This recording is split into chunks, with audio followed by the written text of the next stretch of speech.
السلام عليكم ومرحبا بكم في قناة شيف محمد. وصفة تاع اليوم غادي تكون هذا الميني بطبوط، وصفة ناجحة 100%، وصفة سهلة سريعة وبزاف بنينة بمكونات اقتصادية موجودة في كل بيت. نبداو على بركة الله في الوصفة تاعنا. في ريسيبيون نجيبو كأس من الفارينة، الكأس اللي راني نقيس به تاع 220 مليلتر، نغربلو هكا بهذا الشكل ونضيفولو نصف كأس من السميد الناعم، ملعقة صغيرة من خميرة الخبز وملعقة صغيرة من السكر.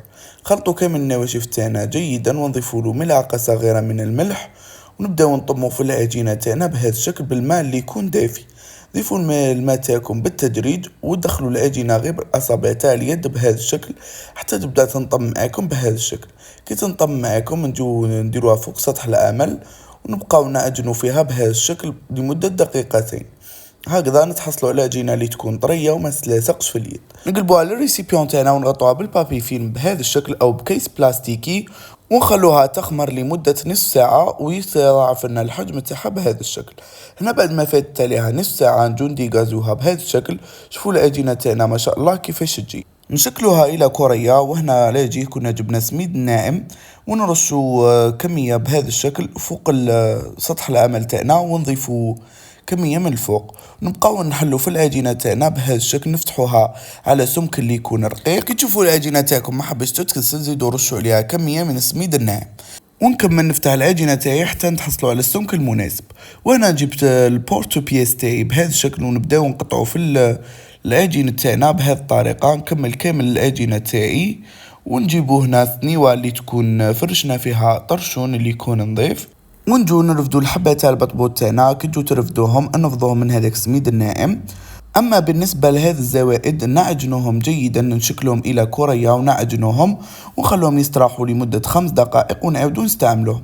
كمل كامل الكميه تاعي ونغطوهم بطرشونه ونخليهم لمده ربع ساعه يستراحوا. على النار اللي تكون قليله نحطو طاجين او مقله لكم الاختيار، ونجو نحطو حبه تاع البطبوط تاعنا ونبقاو نقلبوا فيهم غير بالسباتول بهذا الشكل.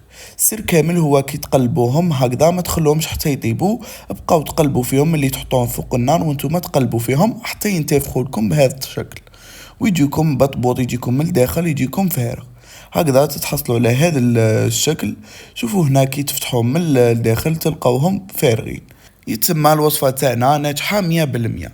نفتحوهم كامل بهذه الطريقة ونخلوهم على جيه ونروحوا نوجدوا الحشوة تاعنا اللي تكون اختيارية بالطبع. كما سبق ونقول لكم الحشو تقدروا تبدعوا فيه كما تحبوا. انا الحشو راح نديرو بارد.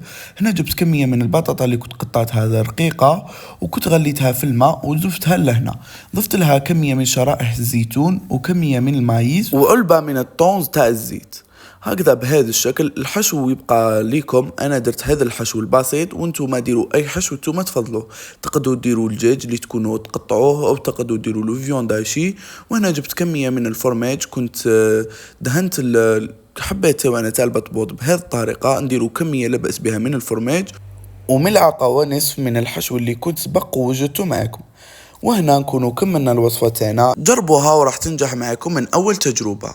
وهذه المقادير عطيتها لكم بكمية صغيرة، اذا انتم بغيتوا كمية كبيرة ضعفوا فقط المقادير. وهكذا نكون وصلنا لافان تاع الفيديو. اذا عجبتكم الوصفة ما تنسوش الضغط على زر اللايك والاشتراك بالقناة وتفعيل زر الجرس، هكذا باش توصلوا بكامل الوصفات ان شاء الله.